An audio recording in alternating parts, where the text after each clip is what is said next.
Welcome back to study life.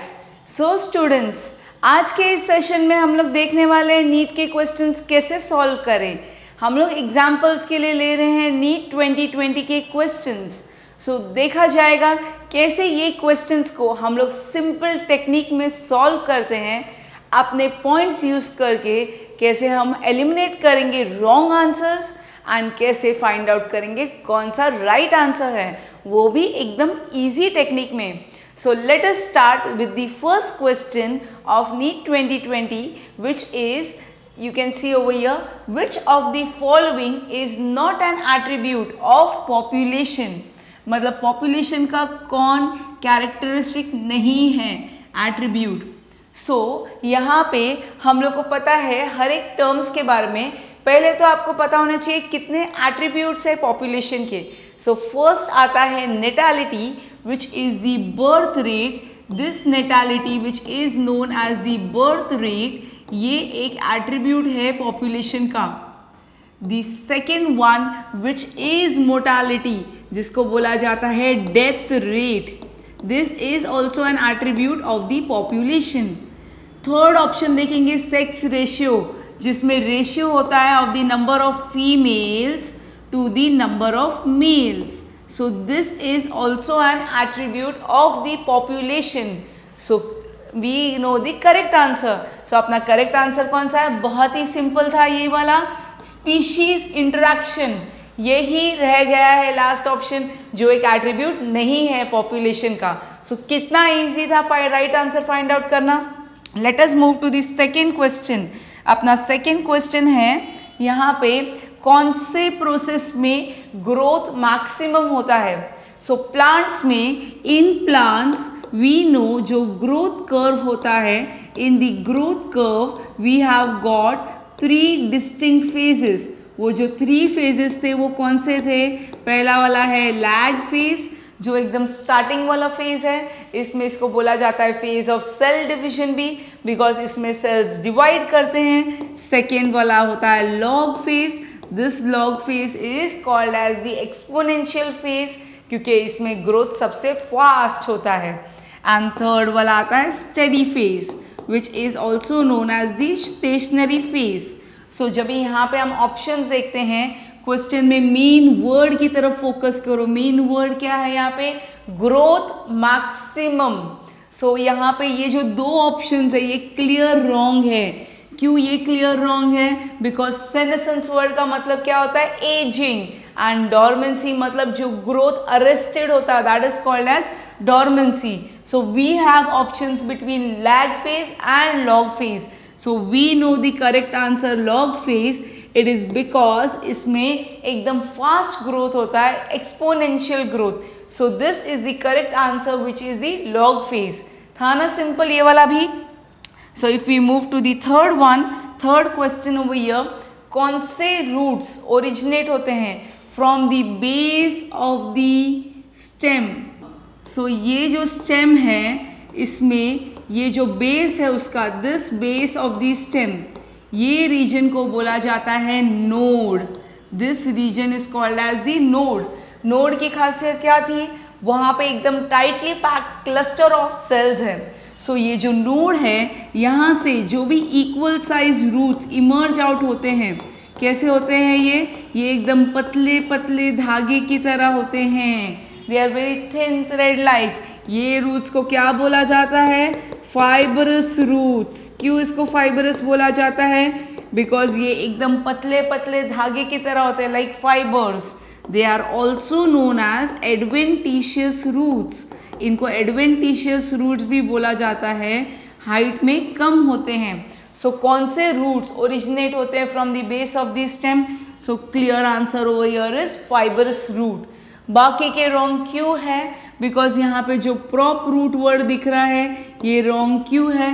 Because it is coming from the horizontal branches of big trees like the banyan tree. ये जो roots ऐसे नीचे grow हो रहे हैं, these are called as prop roots. Primary roots answer wrong क्यों है? ये भी आंसर रॉन्ग है बिकॉज प्राइमरी रूट हमें पता है जब भी टैप रूट फॉर्म होता है ये मेन रूट है, और जो रूट मेन रूट जिसको क्या बोला जाता है? Primary root. सो ये जो अपना मेन रूट है इसको क्या बोला जाता है, primary root of the tap root. Lateral roots मतलब जो रूट्स आ रहे हैं कहाँ से, from the tap root. So ये भी नहीं आ रहा है बेस ऑफ द स्टेम से, ये भी नहीं, तो clear answer 100% confident answer is the fibrous root, because ये कैसे होते हैं, thin thread like and they are having like fibres. So let us move to the next question which is our question number 4। So अपना next question हम लोग को यहाँ पे दिख रहा है, यहाँ पे क्वेश्चन थोड़ा सा लेंदी दिख रहा है बट है कितना सिंपल, देखते हैं इसे। सो यहाँ पे हम लोग को मेन वर्ड ढूंढना है पहले।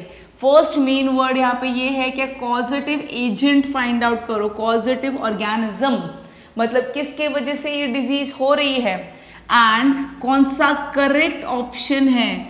सो बच्चों यहाँ पे एक चीज आपको ध्यान देनी है, क्या करेक्ट ऑप्शन पूछा है या इनकरेक्ट ऑप्शन पूछा है। तो यहाँ पे क्लियर दिख रहा है सही कौन सा है, करेक्ट कौन सा है, वो आपको बताना है। सो यहाँ पे कॉजेटिव ऑर्गेनिज्म, सो ये सब हमारी डिजीजेस है। कॉजेटिव ऑर्गेनिज्म के लिए मैं सिंपल टेक्निक बताऊंगी जो हम बचपन में करते थे, बहुत ही simple. Typhoid is caused because of salmonella typhi, ऐसे याद है, ये लाइन मारते थे बचपन में। सो टाइफॉइड के लिए साल्मोनेला टाइफी है। सो यहाँ पे आपको दिख रहा है ये ए में 3 ऑप्शन कहाँ पे दिख रहा है, देखो ये ए में 3 ऑप्शन कहाँ पे दिख रहा है, यहाँ पे दिख रहा है। तो देखो ये, तो हम लोग को क्लियर आइडिया लग रहा है क्या ये सेकेंड ऑप्शन ही अपना राइट होगा, बट ऐसा डायरेक्ट नहीं मार्क करेंगे, एक और बार क्रॉस चेक करेंगे। सो अपना नेक्स्ट कॉमन डिजीज है ये मलेरिया। मलेरिया किससे कॉज होती है, ऑब्वियसली फीमेल एनाफिलस मस्कीटो लेके जाते हैं, क्लिक हो रहा है दिमाग में, बट कौन सा, it is carrying the Plasmodium, it is carrying what, Plasmodium. तो डी का 4 किस में है, डी का 4 वी कैन सी, ये डी का ये प्लाज्मोडियम इज सेकेंड ऑप्शन, कौन सा है, सेकेंड ऑप्शन मलेरिया का प्लाज्मोडियम। सो ये डी का 2, यू कैन सी डी का 2 is only in the second option. So 2 verify कर लिया, बस हो गया। So this is 100% a correct answer, no doubts in that. So इसमें क्या दिख रहा है आपको, typhoid is cause because of salmonella, pneumonia is cause because of haemophilus, filariasis is caused because of Wuchereria and malaria is caused because of plasmodium. So ये अपना answer हो गया, कितना सिंपल था, सभी ऑप्शंस चेक करने की जरूरत नहीं। अगर हम लोग को क्लियर दिख रहा है, 2 हमने वेरीफाई किए, वो दोनों इसी में थे, तो we can 100% with confidence mark कर सकते हैं यही राइट आंसर है। So let us move to the next question. Our next question over here is, ध्यान से देखना है सबने question, which of the following techniques the embryo are transferred. ये जो वर्ड है ना जो दिख रहा है आपको, ये एम्ब्रियोज, ये मार्क करना है, एम्ब्रियोज ट्रांसफर हो रहे हैं, embryos are getting transfer to assist those females who can not conceive, मतलब जो which can not become pregnant, तो उनके लिए कौन सा मेथड यूज किया जाएगा। यहाँ पे अभी इतने सारे मेथड्स दिए गए हैं, ये सब के फुल फॉर्म्स हम लोग देखते हैं। सबसे पहले हम लोग देखते हैं ZIFT का फुल फॉर्म क्या है, it is zygote intrafallopian transfer, zygote intrafallopian transfer, fallopian transfer. फिर उसके बाद में सेकेंड है IUT, IUT का मतलब है इंट्रा यूट्राइन ट्रांसफर। फिर GIFT is nothing but gamete intrafallopian transfer. जैसे यहाँ पे जाइगोट था, यहाँ पे जाइगोट की जगह पे क्या आएगा, गैमेट आएगा, जाइगोट की जगह पे क्या आएगा, गैमेट। तो यहाँ पे सिर्फ गैमेट आएगा, बाकी का अपना सेम रहेगा, गैमेट रहेगा, इंट्राफेलोपियन ट्रांसफर बाकी सेम रहेगा, इंट्राफेलोपियन ट्रांसफर। यहाँ पे नेक्स्ट वाला है ICSI, ICSI का मतलब क्या होगा, इंट्रासाइटोप्लाज्मिक स्पर्म ट्रांसफर। सो यहाँ पे कौन सा मेथड यूज किया जाता है वो देखते हैं। जब भी जाइगोट को हम लोग को किसको ट्रांसफर करना है, एम्ब्रियो को ट्रांसफर करना है। सो एम्ब्रियो कैसे बनेगा, आपको इसमें एकदम सिंपल ट्रिक याद रखना है। एम्ब्रियो कैसे बनता है? जो एम्ब्रियो बनता है वो जाइगोट से बनता है। एम्ब्रियो बनता है वो कैसे बनता है? जाइगोट से बनता है। सो आपने प्रोबेबल आंसर्स कौन से हैं? ये प्रोबेबल हो सकता है ये, क्योंकि इसमें भी जिफ्ट है, इसमें भी जिफ्ट है, इसमें भी जिफ्ट है। फिर और सेकेंड ऑप्शन सिलेक्ट करना है तो हम लोग क्या यूज करेंगे? क्लियर आंसर यहाँ पे दिख रहा है आपको, intra uterine transfer. Intra uterine transfer कभी किया जाएगा? Only the blastomeres of the 8 cell stage, उनको ट्रांसफर किया जाता है कहाँ पे? Directly into the uterus. So जब भी यहाँ पे वर्ड दिखा ना हम लोग को, एम्ब्रियो वर्ड दिखा, दिस वर्ड एम्ब्रियो, हम लोग को समझ जाना चाहिए कि यहाँ पे जाइगोट है और यहाँ पे ब्लास्टोमर ट्रांसफर करते हैं कहाँ पे? Directly into the uterus. So अपना clear answer, right answer is the first option यहाँ पे। सो कितना सिंपल था, हर एक वर्ड्स के मीनिंग देख लिया हमने, रॉन्ग वाला कौन सा और राइट वाला कौन सा है वो भी देख लिया। तो let us move to the next one. Next question is this one. इसमें क्वेश्चन ध्यान से पढ़ना, सबसे पहला थिंग हम लोग को राइट ऑप्शन बोला या रॉन्ग। अभी यहाँ पे देखो क्या बोला गया है, रॉन्ग स्टेटमेंट फाइंड आउट करो, कौन सा रॉन्ग है, गलत कौन सा है। With reference to the gene I that controls the AB blood group, मतलब जो AB ब्लड ग्रुप कंट्रोल करने वाला जीन है ना, कौन सा जीन था बच्चों? आई gene, that is the I gene. उसके बारे में रॉन्ग स्टेटमेंट पूछा है, तो रॉन्ग स्टेटमेंट के लिए पहले हमें पता होना चाहिए आई जीन के कितने फॉर्म्स रहते हैं? 3 अलग अलग फॉर्म है। कौन सा? IA, IB और एक छोटा I जिसको क्या कहा जाता है? IO। So this are the 3 genes. अभी देखते हैं कौन सा रॉन्ग स्टेटमेंट है। तो अपना ये फर्स्ट आंसर करेक्ट है, इसके पास 3 अलील्स है। देख लिया हमने कौन से 3 अलील्स है, IA, IB एंड एक छोटा I। A person will have only 2 of these 3 alleles. बिल्कुल सही। अगर पर्सन का ब्लड ग्रुप A है, ब्लड ग्रुप अगर A है, ब्लड ग्रुप A है, तो उसके पास क्या होगा? It will be having IA, नहीं तो IA छोटा I, ये रहेगा अगर पर्सन का ब्लड ग्रुप A है। B रहेगा तो वैसे ही IB, नहीं तो IB एंड छोटा I रहेगा। सो क्या होगा? A person will have only 2 of the alleles. ये भी बिल्कुल सही आंसर है। तो अभी कौन सा रॉन्ग स्टेटमेंट है वो देखेंगे। When A and B, IA and IB are present together, they express the same type of sugar। बिल्कुल गलत जवाब, ये रॉन्ग है। जब भी IA और IB साथ में होते हैं तो वो क्या करते हैं? अपना अपना ग्लाइकोप्रोटीन बनाते हैं, जिससे ब्लड ग्रुप क्या आ जाता है? AB ब्लड ग्रुप आता है। So this is an example of codominance. So this is the wrong statement. Wrong है, बट हम इसको टिक मार्क मारेंगे, राइट लिखेंगे, क्योंकि ये अपना सही जवाब है। So when IA and IB are present together, तभी वो क्या करते हैं? They express the same type of sugar। नहीं, वो दोनों अलग अलग शुगर एक्सप्रेस करते हैं, जिससे ब्लड ग्रुप क्या बन जाता है? ब्लड ग्रुप AB बन जाता है। सो यहाँ पे हम लोग को देखना है कौन से सब्सटेंस के पास ग्लाइकोसाइडिक बॉन्ड है एंड किसके पास पेप्टाइड बॉन्ड रिस्पेक्टिवली है इन देयर स्ट्रक्चर। मतलब ग्लाइकोसाइडिक बॉन्ड जो कार्बोहाइड्रेट्स में होता है and peptide bond which is present between the amino acids. कौन सा ऑप्शन है यहाँ पे? सो यहाँ पे हम लोग जब क्लियर देखेंगे तो ये एक रॉन्ग ऑप्शन है, बिकॉज ग्लिसरॉल फैट्स है। यहाँ पे अगर हम देखेंगे ये सेल्यूलोज चलेगा, बट लेसिथिन भी रॉन्ग ऑप्शन है। यहाँ पे वापस फैट्स आ रहा है, कोलेस्ट्रॉल, तो ये भी रॉन्ग ऑप्शन है। तो देखा, रॉन्ग वाले एलिमिनेट करके राइट ऑप्शन कितना इजीली मिल गया। So yes, our fourth answer is the correct, which is inulin and insulin. Inulin में ग्लाइकोसाइडिक बॉन्ड है और इंसुलिन जो एक अमीनो एसिड से बना है। कितने amino acids? So insulin molecule is made up of 51 amino acids.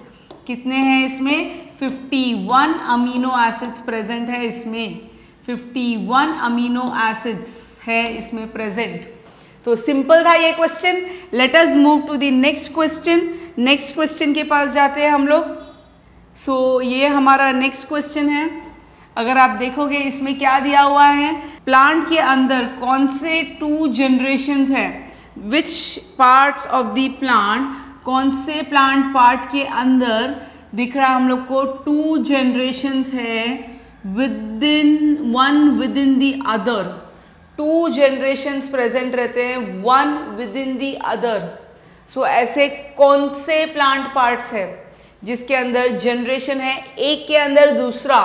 सो यहाँ पे हम लोग देखेंगे, अगर ये pollen grain inside the anther, yes इसमें 2 जनरेशन है। फिर उसके बाद में देखेंगे germinated pollen grain with 2 male gamete, इसमें नहीं है बिकॉज ऑलरेडी इसमें एक ही जनरेशन है जो 2 मेल गैमेट बन चुके हैं। सीड इनसाइड द फ्रूट भी रॉन्ग आंसर है। Embryo sac inside the ovule, yes it is 2 generations within each other। तो हमारा क्लियर आंसर है 4th वाला, जिसमें A ऑप्शन और D ऑप्शन करेक्ट है। सो कितना सिंपल था ये भी फाइंड आउट करना, जिसमें 2 generations है।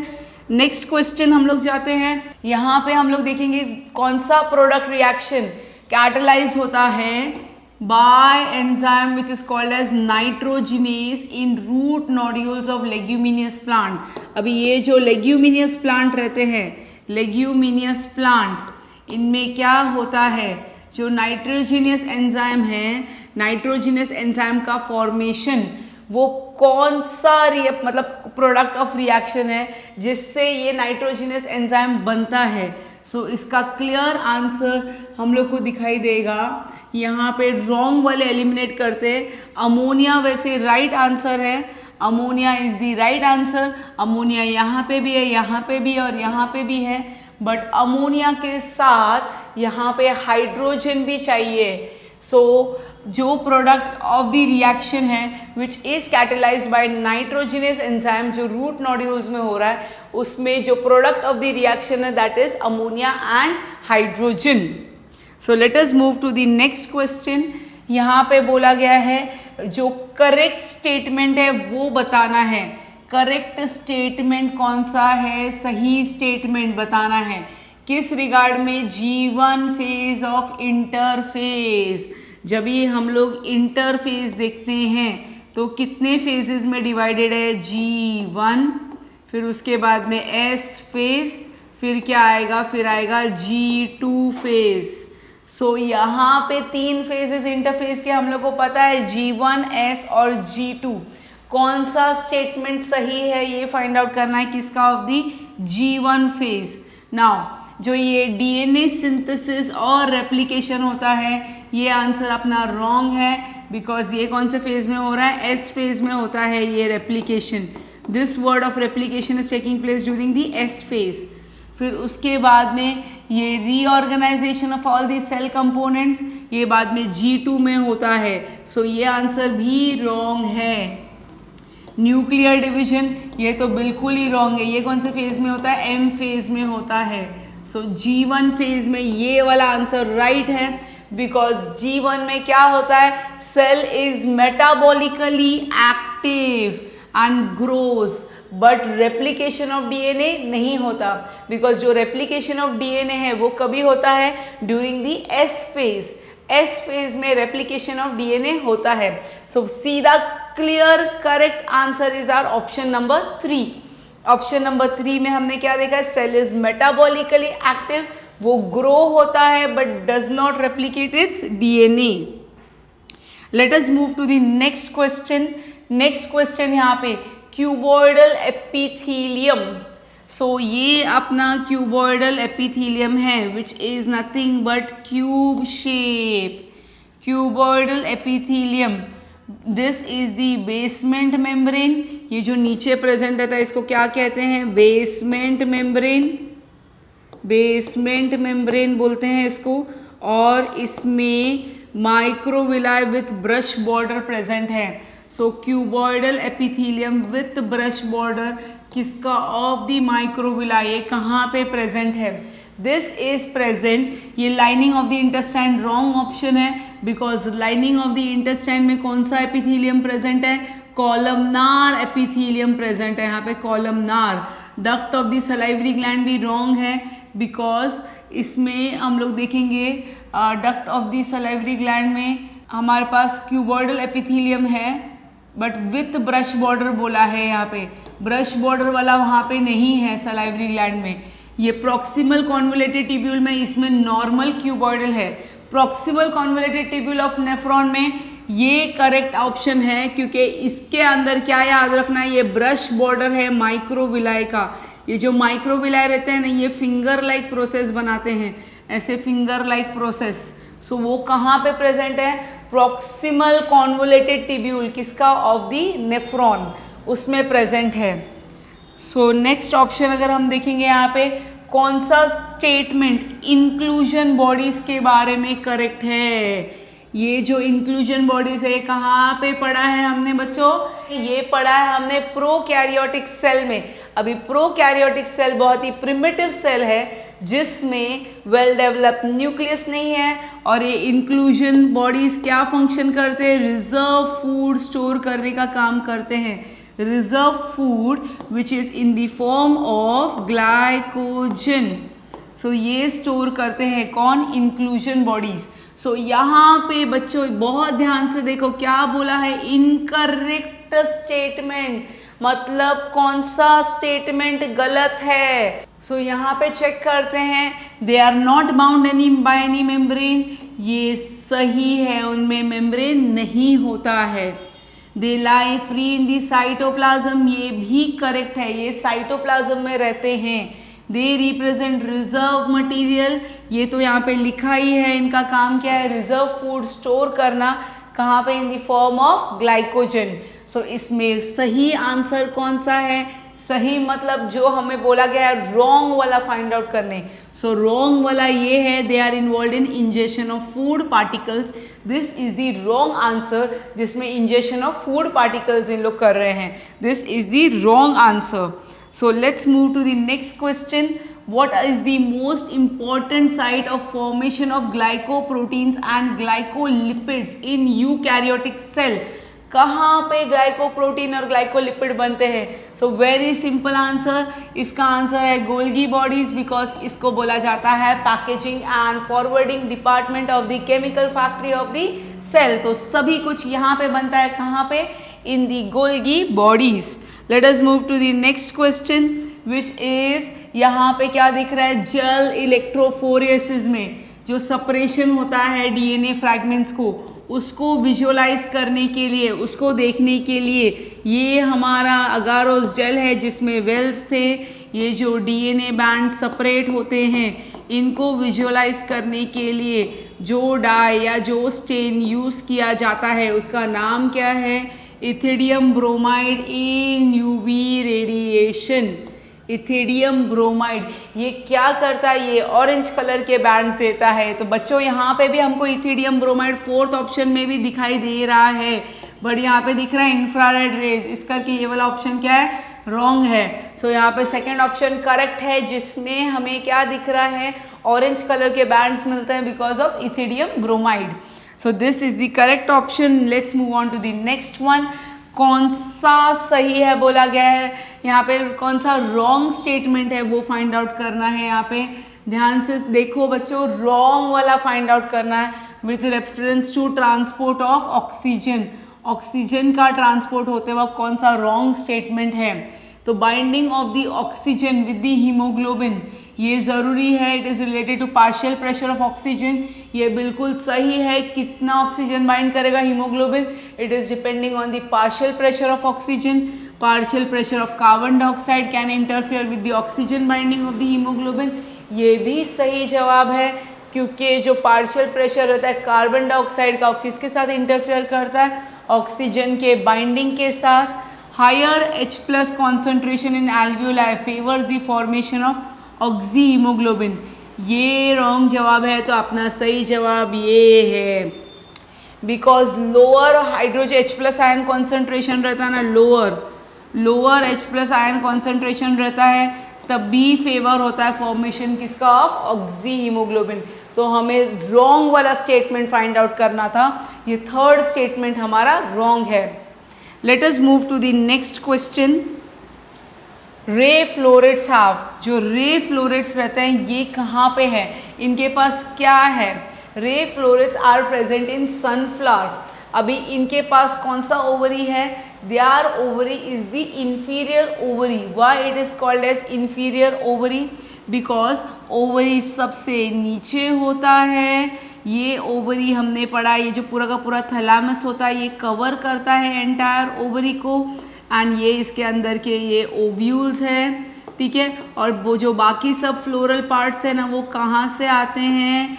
From above the ovary. ये देखो ये स्टेमन्स है, this is the sepal, this is the petal. So देखो ये स्टेमन बनाया मैंने, this is the sepal and this is the petal. So यहाँ पे क्या दिख रहा है? ये जो ओवरी है ना ये सबसे नीचे है, इंफीरियर ओवरी है। इंफीरियर ओवरी प्रेजेंट है रे फ्लोरेट्स में, एंड इसको क्या बोला जाता है? It is called as एपिगाइनी।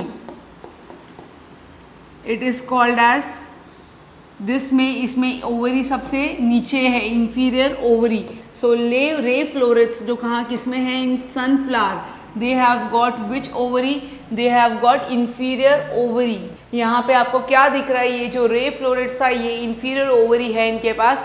सो इससे हम कंप्लीट किया अपने कुछ MCQs जो नीट में आते हैं रिपीटेड फॉर्म में, एंड कैसे उनको सॉल्व करना है, रॉन्ग वाले क्वेश्चंस, रॉन्ग वाले आंसर्स एलिमिनेट करके, वो हमने देखा। So with this we complete this session. So for more videos please don't forget to stay with study live. Thank you.